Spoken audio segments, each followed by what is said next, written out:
So hello students, welcome to Physics I Possible class. So in today's lecture we will discuss vectors and its types of vector. तो vectors को जानने से पहले हमें आप कुछ बेसिक डेफिनेशन जानना होगा. Physical and non physical quantities. Non physical quantities वो क्वांटिटीज है जिसको हम फिजिकली मेजर नहीं कर सकते हैं, जैसे कि एंगल और हैप्पीनेस. ऐसा कोई मशीन नहीं निकला है अब तक किसी इंसान का कितना गुस्सा हो गया नापने के लिए या वो कितना खुश है उसको नापने के लिए कोई भी मशीन नहीं है. तो ये है नॉन फिजिकल क्वांटिटीज जिसको हम मेजर नहीं कर सकते हैं. फिर है फिजिकल क्वांटिटीज. क्वांटिटीज जिसको मेजर कर सकता है उसको बोलता है फिजिकल क्वांटिटीज और उसका एग्जांपल्स है लेंथ, टाइम, करंट एक्सेट्रा.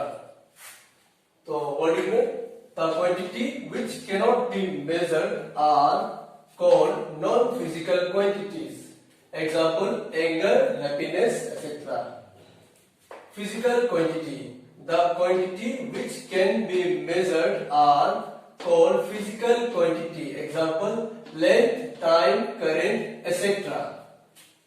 फिर फिजिकल क्वांटिटीज का दो टाइप्स होता है. तो टाइप्स ऑफ फिजिकल क्वांटिटीज. पहला टाइप है स्केलर क्वांटिटीज. क्वांटिटी जिसका पास वैल्यू है लेकिन डायरेक्शन नहीं है उसको बोलता है scalar quantities. The quantity which has magnitude means value plus unit लेकिन कोई डायरेक्शन नहीं है, but does not have direction नहीं है and does not obeys laws of vector addition are called scalars. Example is length, time, current, etc. तो quantity जिसका पास magnitude है लेकिन डायरेक्शन नहीं होना चाहिए और वो ट्रायंगल लॉ या पैरेललोग्राम लॉ को ओबे नहीं करना है क्योंकि वेक्टर्स हमेशा लॉस ऑफ वेक्टर एडिशन को ओबे करता है. तो यहाँ पे लेंथ तो इजी है कि इसको स्केलर बोल रहा है, टाइम भी इजी है स्केलर बोल रहा है, पर करंट का तो आपको मालूम है कि करंट का पास डायरेक्शन होता है फिर भी इसको क्यों स्केलर बोल रहा है. इसका एक रीजन है क्योंकि ये triangle law of vector addition को ओबे नहीं करता है. ट्रायंगल लॉ क्या था? ट्रायंगल लॉ कुछ इस प्रकार था. ये ए है और ये बी है तो इसका रिजल्टेंट क्या था? ए प्लस बी. ट्रायंगल लॉ का मुताबिक कुछ ऐसा होना चाहिए. लेकिन करंट में क्या होता है? करंट तो जंक्शन के ऊपर डिपेंड करता है. करंट ये जाएगा एक जंक्शन से दो जंक्शन में डिवाइड हो जाएगा तो ये वेक्टर लॉ फॉलो नहीं करता है. जैसे करंट आई है तो I1 I2 में अलग अलग हो जाएगा. जैसे पानी का जैसा पानी एक सीधा जाता है फिर एक डाइवर्जन आने से दोनों अलग हो जाता है, उसी तरह से करंट भी फ्लो होता है. तो करंट जो वेक्टर लॉ को ओबे नहीं करता है इसलिए करंट जो स्केलर क्वांटिटी है even though current has direction. और लेंथ का तो क्या है? जैसे कि लेंथ हो गया 10 मीटर. 10 मीटर का पास तो कोई डायरेक्शन नहीं है. या टाइम हो गया 2 सेकेंड, कोई डायरेक्शन नहीं है. 1 आवर डाल दिया, कोई डायरेक्शन नहीं है. 20 किलोमीटर डाल दिया, कोई भी डायरेक्शन नहीं है. लेकिन फिजिकल क्वांटिटी में यूनिट होना जरूरी है क्योंकि अगर आप ऐसा लिखिएगा कोई भी चीज को आप अगर ऐसा लिखेगा तो उसका मीनिंगलेस हो जाएगा. 10 क्या 10? जैसे कि अगर आप इसको नापेगा तो कुछ तो देना पड़ेगा. मान लो ये मेरा 10 सेंटीमीटर है तो 10 सेंटीमीटर ये पूरा मिलकर इसका क्या होगा? मैग्नीट्यूड. सिमिलरली टाइम में भी यूनिट होना पड़ेगा.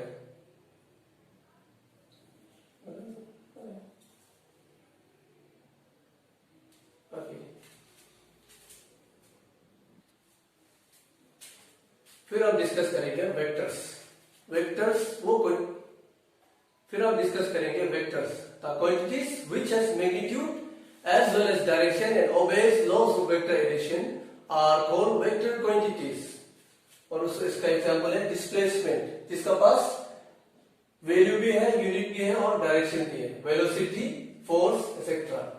So vector quantity, the quantity which has magnitude as well as direction and obeys laws of vector addition are called vectors. Example is displacement, velocity, force, etc. तो vector का representation जो कुछ इस प्रकार करता है एक एरो से, इसको बोलता है टेल ऑफ वेक्टर.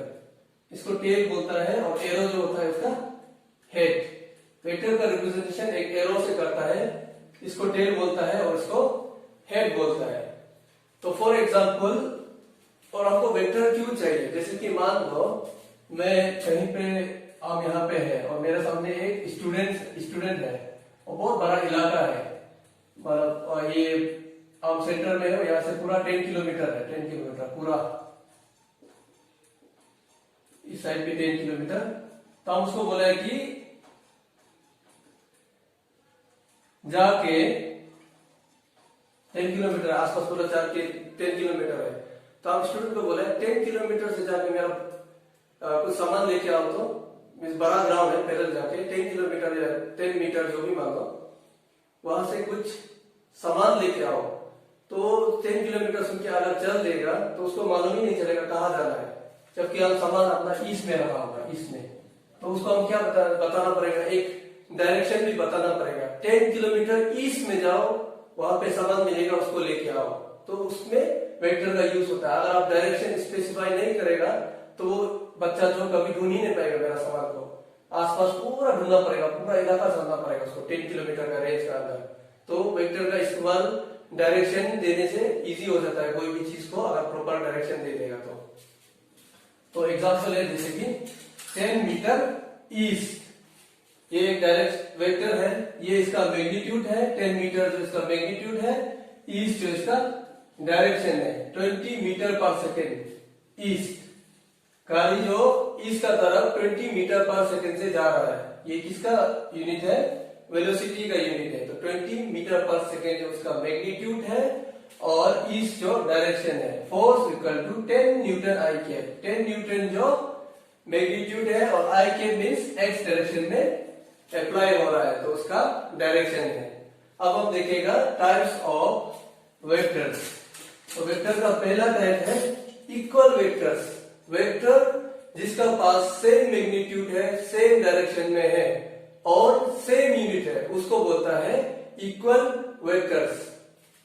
जैसे कि ये वेक्टर है, मान लो 20 मीटर पर सेकेंड वेलोसिटी इस साइड जा रहा है, कहां पे, ईस्ट में जा रहा है, और ये भी ये आसपास में 20 मीटर पर सेकेंड का स्पीड से कहा जा रहा है, ईस्ट में जा रहा है। तो इस केस में क्या होगा, इक्वल वेक्टर्स है। यहां से यहां तक इसका मैग्नीट्यूड है, तो मैग्नीट्यूड कितना है, 20 मीटर पर सेकेंड, इधर भी 20 मीटर पर सेकेंड है। इस लाइन को बोलता है मैग्नीट्यूड और एरिया बताता है direction.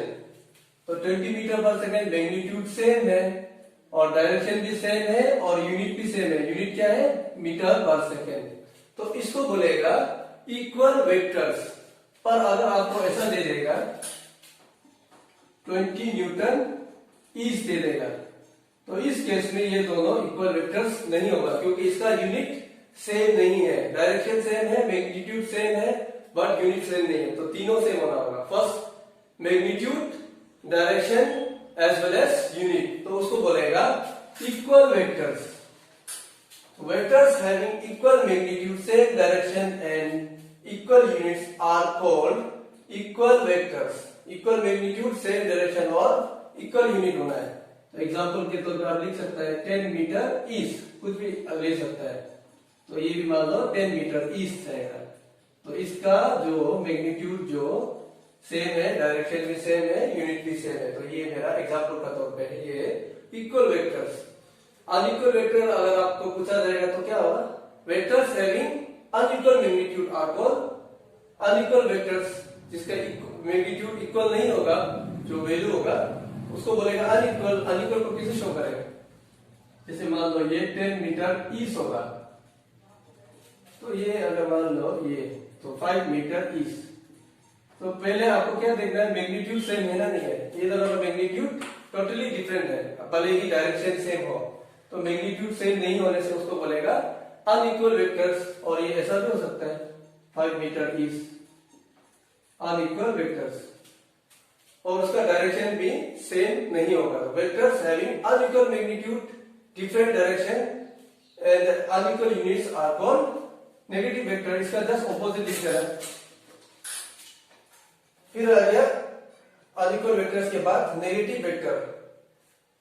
Vectors having same magnitude but opposite direction are called negative vectors. Vectors जिसका पास सेम डायरेक्शन हो, सेम मैग्नीट्यूड हो बट ऑपोजिट डायरेक्शन में एक्ट कर रहा हो तो उसको बोलेगा नेगेटिव वेक्टर। मान लो ये हम जा रहा है 10 मीटर ईस्ट में जा रहा है, तो दूसरा वेक्टर जो जा रहा है 10 मीटर वेस्ट में जा रहा है, तो दोनों का वैल्यू क्या है, मैग्नीट्यूड जो 10 मीटर है 10 मीटर सेम है और बट ऑपोजिट डायरेक्शन में जा रहा है, ईस्ट और वेस्ट।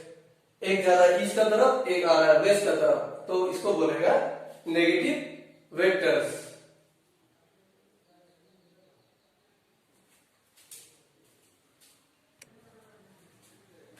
फिर देखते हैं नंबर 3, पैरेलल वेक्टर्स।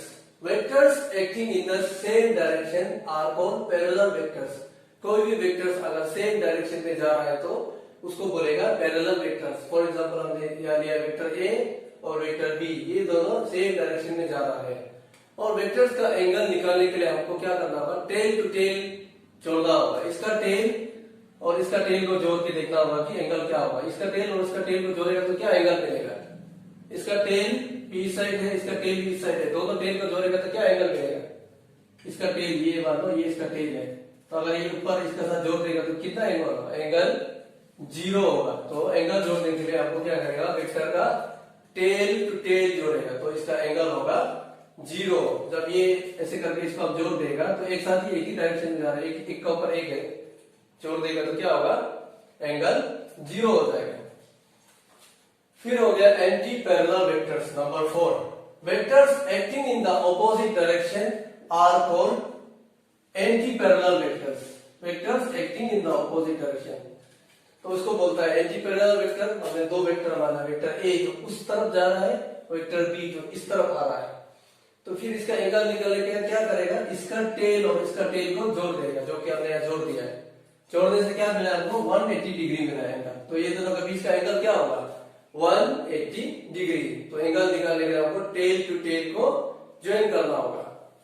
फिर नेक्स्ट वेक्टर है कोलिनियर वेक्टर्स। कोलिनियर मींस कोई भी लाइन में अगर कोई भी पैरालल मैच में भी कोलिनियर पॉइंट्स, तो अगर एक लाइन पे बहुत सारा पॉइंट्स लाई करता है तो उसको बोलता है कोलिनियर पॉइंट्स। उसी तरह वेक्टर्स में है, वेक्टर्स में क्या है, vectors lying on the same plane are called collinear vectors. अगर यहाँ पे एक स्ट्रेट लाइन है तो उसमें बहुत सारा वेक्टर लाई कर रहा है तो उसको बोलता है कोलिनियर वेक्टर्स। जैसे कि vector A, vector B, vector C, ये स्ट्रेट लाइन है, इसमें वेक्टर ए भी दिखा मिल रहा है, बी भी मिल रहा है, सी भी मिल रहा है।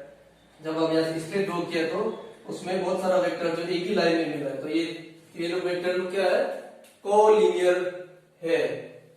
अब नेक्स्ट हम देखेगा कोप्लेनर वेक्टर्स। नंबर हमारा होगा नंबर 6 होगा कोप्लेनर वेक्टर्स, नंबर 6 होगा।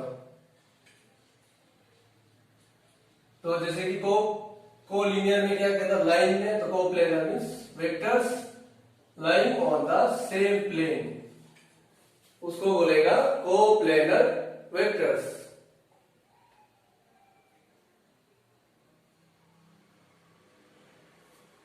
उसको दिखाने के लिए जरूरी है, तो वर्डिंग में लिखते हैं vectors lying on the same plane, एक ही प्लेन में, are called coplanar vectors. Coplanar vectors, इसका दो केस आता है। A means two vectors are always coplanar, तो दो वेक्टर जो हमेशा कोप्लेनर होगा, और थ्री वेक्टर्स, इसको हम शो करेगा तो पहले लिख लेगा, थ्री वेक्टर्स मे और मे नॉट बी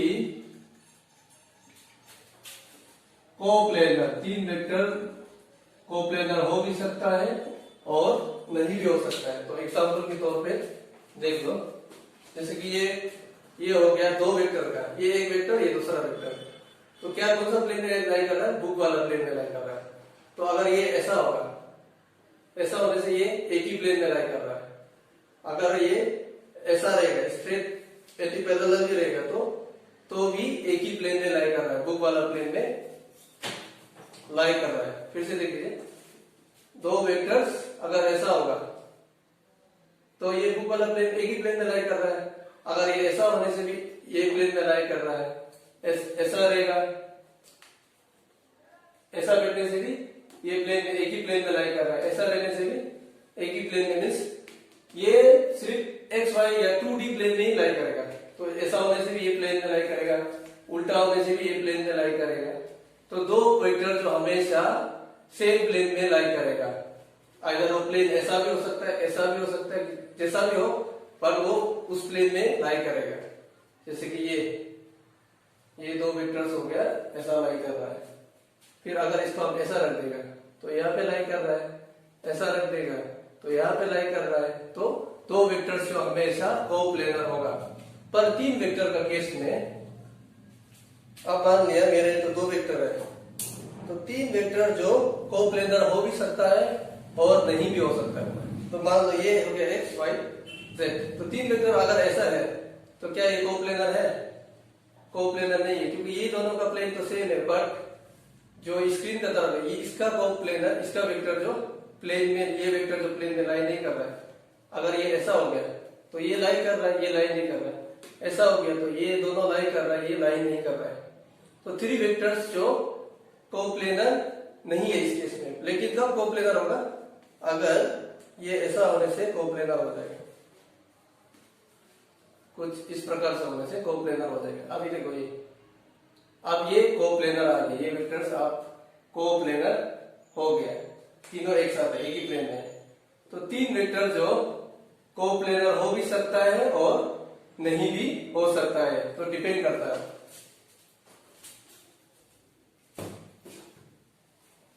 इसका बाद हम डिस्कस करेगा लास्ट और एक टू वेक्टर है, unit vector number 7। Unit vector, unit vectors, vectors जैसे कि इसका नाम से पता चल रहा है, unit vectors having unit magnitude means 1, इसका मैग्नीट्यूड 1 होगा। Unit magnitude are called vectors having unit magnitude are called unit vectors।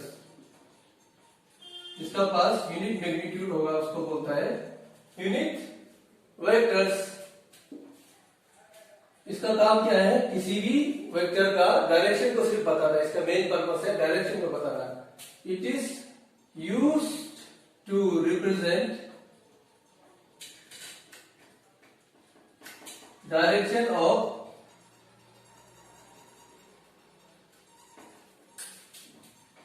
given vector quantity. कोई भी क्वांटिटी गिवन वेक्टर क्वांटिटी होगा उसका ये डायरेक्शन बताने के लिए यूज करता है। Vectors having unit magnitude are called unit vectors and it is used to represent direction of given vector quantity. और इसका रिप्रेजेंटेशन ऐसा होता है, अगर मान लो ए मेरा एक वेक्टर है, ए वेक्टर है, तो उसको क्या लिखेगा आप? पहले तो उसका मैग्नीट्यूड लिखेगा, मैग्नीट्यूड होगा ए, फिर उसका डायरेक्शन लिखेगा ए कैप, यही यूनिट वेक्टर है। तो A equal to magnitude into direction, क्योंकि वेक्टर का पास मैग्नीट्यूड भी होता है और डायरेक्शन होता है। तो ये डायरेक्शन जो यूनिट वेक्टर दिखाता है जिसका मैग्नीट्यूड होगा 1। तो अगर आप इससे ऐसे लिखिएगा A cap equal to A vector by magnitude of A, कहीं का ये मैग्नीट्यूड को आपको बॉक्स में भी दिखाई देगा ऐसा, इसका मतलब होता है ए, सेम मीनिंग है इसका। तो यहां पे क्या है? Here A is the magnitude of vector A. Vector A का ये मैग्नीट्यूड है, डायरेक्ट लिख देगा vector A is the magnitude of vector A and A cap is the A cap क्या है unit vector A cap is the unit vector और ये क्या दिखाता है direction which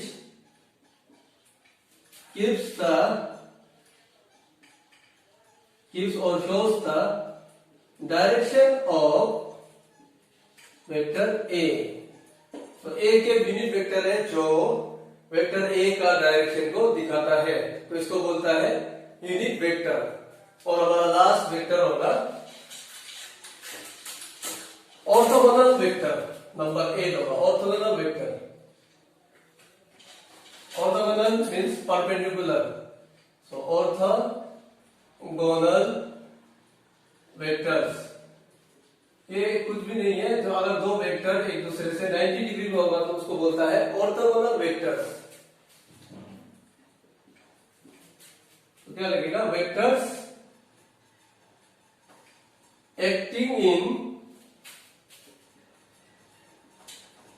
perpendicular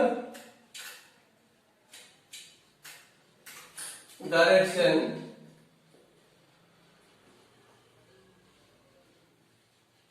are called orthogonal vectors। Vectors दो vectors या दो या तीन वेक्टर्स जो अगर परपेंडिकुलर डायरेक्शन में एक्ट करेगा तो उसको बोलता है ऑर्थोगोनल वेक्टर। मान लो ये मेरा ए वेक्टर ऐसा है और बी वेक्टर कुछ इस डायरेक्शन में जा रहा है तो दोनों का बीच का एंगल क्या होगा दिस। तो दोनों वेक्टर को क्या बोलेगा ऑर्थोगोनल वेक्टर्स।